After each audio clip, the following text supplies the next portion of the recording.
Leader. Mr. President, may we recognize a distinguished colleague from Tarlac and Pampanga, no other than Senator Rodante Marcoleta, Mr. President.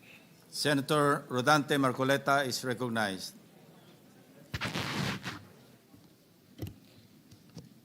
Marami pong salamat, Mr. President. Ako po ay tumatayo ngayon para sa isang usaping pampersonal at pangkalahatang pribilehyo. Ginoong Pangulo, ang gulo-gulo na po natin. Ito pong huling pagdinig sa Blue Ribbon Committee na kung saan ay lumabas po ang isang testigo na nagngangalang Master Sergeant Orly Gutesa. Ako po ay nabansagan na kulang po sa kortesiya. Para sa akin po ay hindi po tama na nagpapasaringan po tayo ng ganun. Iisa po ang ating layunin. Hindi po tayo magkakalaban sa layunin na matuntun po natin ang pinaka-problema kung bakit nasadlag po ang ating bansa sa ganitong kalagayan. Hindi ko naman po kasalanan ako po'y hanapin ni Sergeant Gutesa. Hindi ko po siya kilala eh. Hindi ko po kasalanan kung ako po ang hinanap niya at hindi iba. Nung pong makita ko po yung kanyang salaysay, ang sabi ko lamang po sa kanya ay, kung malakas ang loob mo talaga at naniniwala kang dapat mong gawin ito para sa iyong bansa, dalawa lang ang pwede mong gawin para sa akin. Ipanotaryo mo yan at kung malakas ang loob mo, bukas ng umaga bago mag-alas 9, kailangan nandun ka na sa Senado. Alam po yung notaryo, para sa akin lang po yun eh. Gusto ko lamang siyang testingin kung talagang totoo nga ang kanyang mga gustong banggitin. Ang pinakamahalaga po ay haharap siya, tatayo, at susumpa sa kalagitnaan ng pagdinig. At doon ay pakikinggan natin. At doon ay sama-sama natin siyang i-interpolate. Tatanungin. Nakita naman po ninyo kung paano niya sinasagot ang bawat tanong. Walang pag-aalinlangan.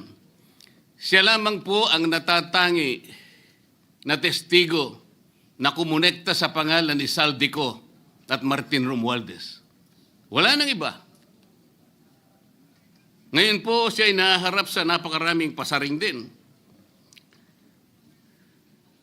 Bakit po ako ay walang kortesiya? Hindi po ba ako ay humingi ng panahon sapagkat hindi ko naman po alam kung talagang darating siya nung araw na yon, kaya hindi na po ako nagsabi. Gusto ko talagang paniwala ang darating siya. Dumating nga po siya, kaya ko siya inilabas.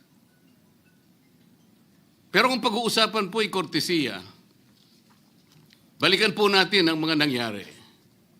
Nung ako po ay chairman pa ng Blue Ribbon Committee, nagkaroon po ng pagdinig. Unang pagdinig ay August 19, 2025. Isang araw bago po nagkaroon ng pagdinig ang Blue Ribbon Committee, ang ating pong kasama, si Senator Lacson, ay nagkaroon po ng posting. Sa Twitter po yata ito, hindi po ako sanay dito eh. Babasahin ko po, August 20, 2025. The Senate Blue Ribbon Committee hearing yesterday is akin to the cart going ahead of the horse. Had the cart waited one day, it would not have missed the details of the truth about the many substandard ghost projects and more that will be exposed in my privileged speech today. Yun po ba ay courtesy din? Sa akin pong palagay, hindi dapat po nagkaroon ng ganitong pagpapasaring. Alam ko po ba kung sino-sino ang tatayo para mag-deliver ng privileged speech? Matagal ko na pong sinabi noon kung kailan po ang pagdinig. Wala po akong itinago. Ngunit kung sasabihin na kung naghintay kami ng isang araw, ay mas marami pa sanang mga detalye at katotohanan ang naihayag. Hindi po ba sinabi ko sa inyo noon, mismong Pangulo ng Republika ng Pilipinas ang nagbigay sa akin ng USB na nandun po lahat ang mga proyektong pinaghihinala na ghost projects. Ayaw ko lamang pong ilabas ng isa-isa sapagkat sa aking pagkakaalam noon, Ginoong Pangulo, mali din po yung binigay na mga coordinate sapagkat ang pinagbasihan nila yung MYPS, hindi yung PCMA, na palagi ko pong binabanggit. Sa mga kapatid, kahit na po yung mga binanggit na projects ng ating kasama, salig po sa mga maling coordination. At saka konti lang, pinili lang. Nagkataon lang po maganda nga talagang pagkakapresent sapagkat kulang na lang po yung cinematography at saka screenplay. Kung meron pa lang sanang sound effects, baka nandun yun. Huwag po sanang ganun magpasaringan tayo. Iisa po ang layunin natin dito. Yung matukoy natin kung sino ang merong utak dito. Na ngayon po ay unti-unti na pong naihayag. Sino bang natatakot kay Martin Romualdez? Marami po siguro dito sa kapulungan ito. Pero hindi ako natatakot kay Martin Romualdez.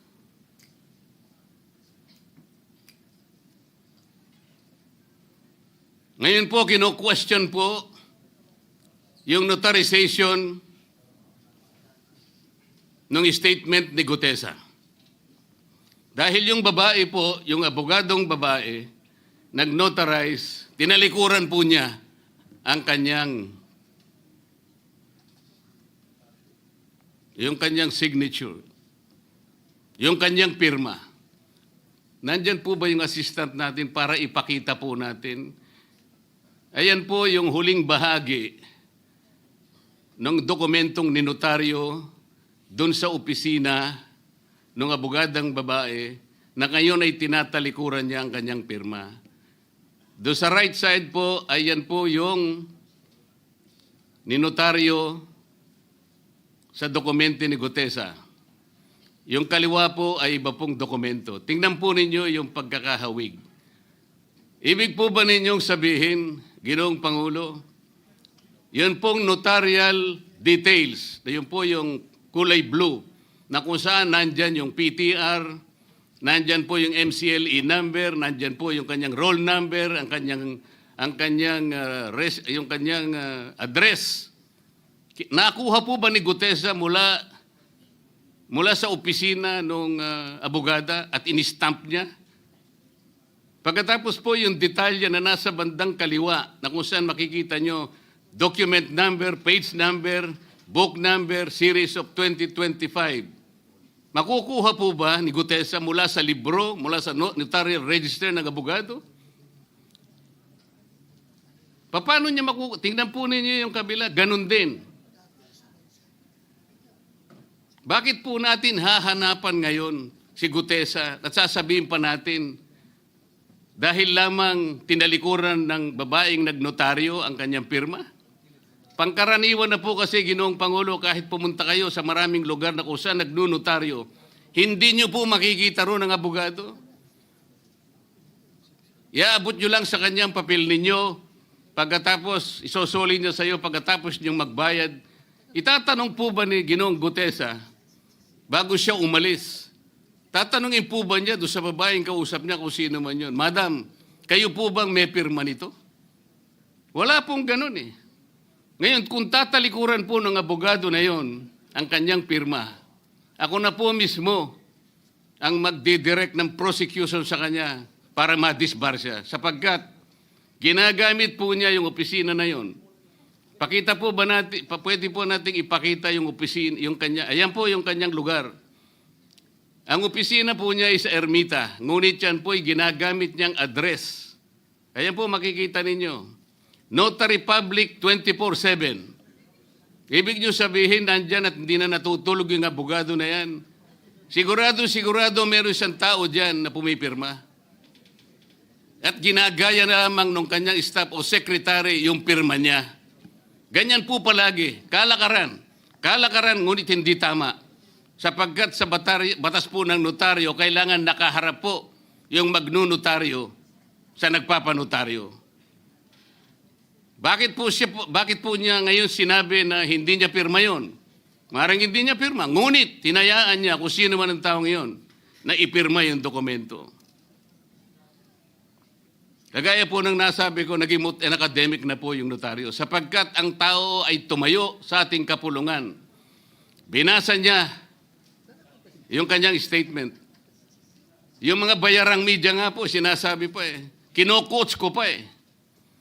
Bakit ko po siya sinabihan na dahan-dahan siya? Dahil po nung panahon na binabasa niya na yung kanyang statement, sinusundan po namin yung kanyang binabasa. Binigyan ko po ng kopya ang chairman ng Blue Ribbon Committee. Binigyan ko ng kopya ang ating Senate President at yung aking katabi si Senator Gatchalian dahil 4 lamang pong original ang meron kami. Yung binabasa pala niya ay Xerox copy kaya may naputol sa baba. Gusto ko lamang pong ma-record ng totohanan. Dahil doon sa umpisa po niya, merong isang linya po siyang nalaktawan. Alam po ito ng mga kasama natin na sinusundan po habang binabasa namin. Doon sa pangalawa po, 2 linya naman po ang nalaktawan niya. Kaya gusto ko lamang pong maging maayos ang pagre-record ng kanyang statement. Ano po sabi ng mga bayarang media? Hindi ko naman po nila lahat. Kaya ako po hindi nagpapa-interview sa kanila eh. Alam ko po ang karakter ng ating media ngayon.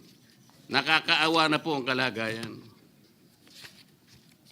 Binanggit na po ng dating Senate President ang nangyari do sa statement ni Diskaya.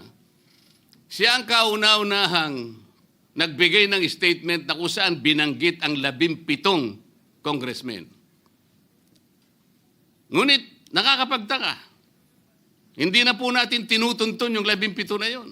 Kagaya na nga sinabi ng Senate President, napupunta na, natutuon na yung pagtuntun sa mga kasama natin dito. Bakit po? Natatakot ba tayo kay Martin Romualdez? Siguro po, yung iba sa inyo natatakot. Ginoong Pangulo, naghalo na po ang balat sa tinalupan. Bakit po? Ngayon ko lamang po nakita sa pagdinig ng Blue Ribbon Committee. Nandun po yung Justice Secretary. Hindi pa po natin natatapos na pagtatanungin yung respondent, yung resource person, na tayo po ang merong legal and physical custody. Hindi ko maintindihan kung bakit dadalhin niya sa kanyang opisina at pagbalik niya, meron na siyang supplemental affidavit. Ano po ba itong nangyayari sa atin? Meron na ba tayong alituntunin? Meron na ba tayong agreement sa pagitan ng DOJ at ang pag-imbestigang ginagawa natin sa Blue Ribbon Committee? Hindi ko na po maintindihan kung ang Blue Ribbon Committee is the investigative arm of the Department of Justice. Ang sabi ko po nung nasa ikalimang pagdinig pa lang tayo, sapagkat nakikita ko na po ito, kaya po naghangad pa ako sa ating chairman no na sana'y paraanin niya ako, meron lang akong gustong isang guni muna at pag-usapan sana muna. Eh, hindi naman po ako nabigyan ng pagkakataon kaya nagkaroon pa po ng konting sagutan doon. Ito po yung gusto ko sanang ayusin muna, pag-usapan muna natin. Lalong-lalo na po ang kaugnayan natin sa bagong tatag na ICI, Independent Commission on Infrastructure. Ano po bang ugnayan natin dito? Hindi po ba tayo mag-uusap muna? Hindi ba tayo gagawa ng regulasyon muna? Meron po tayong mga doktrinang isinasaalang-alang. Nasaan na po ang institutional boundaries? Nasaan na po ang separation of powers? Nasaan na po ang system of checks and balances? Di ba natin isasaalang-alang ito? Dadalawang tao lamang po ba ang mamamagitan sa pagitan ng mga institusyon na ito? At mawawala na po kami sa picture? Are we supposed to be kept in the dark, Mr. President? Yung po, kung mo ba sinabi ng ICI na isa sa kanilang mga poder, kapag ka nag-request po sila, makakakuha sila ng impormasyon sa House of Representatives, sa Senate, sa korte, sa Sandigang Bayan, at kahit sinong otoridad. Ibig ba sabihin wala na tayong opsyon na tumanggi? Kailangan po natin pag-usapan muna yon. Ang nangyayari po sabog-sabog na po eh. Baka nga yun ang isang dahilan kung bakit nag-resign po yung advisor na si Mayor Magalong ng Baguio. Yung pong mga pasaring, ito po yung nakakapagbigay sa atin ng hindi naman kailangang pag-aaway-away o pag-aalitan. Hindi po maganda sa ating panig ito. Tingnan lamang po natin yung interview sa DCMM ng ating kasamahan, chairman ng Blue Ribbon Committee, ng mga host ay si Victoria Tulad at si Christian Yosores noong September 28, 2025. Ang tanong po nila, ilang hearings pa ang nakikita ninyong gagawin ninyo? Ang sagot po ng ating kasama, Senator Lacson, yun ang hindi ko pa masabi.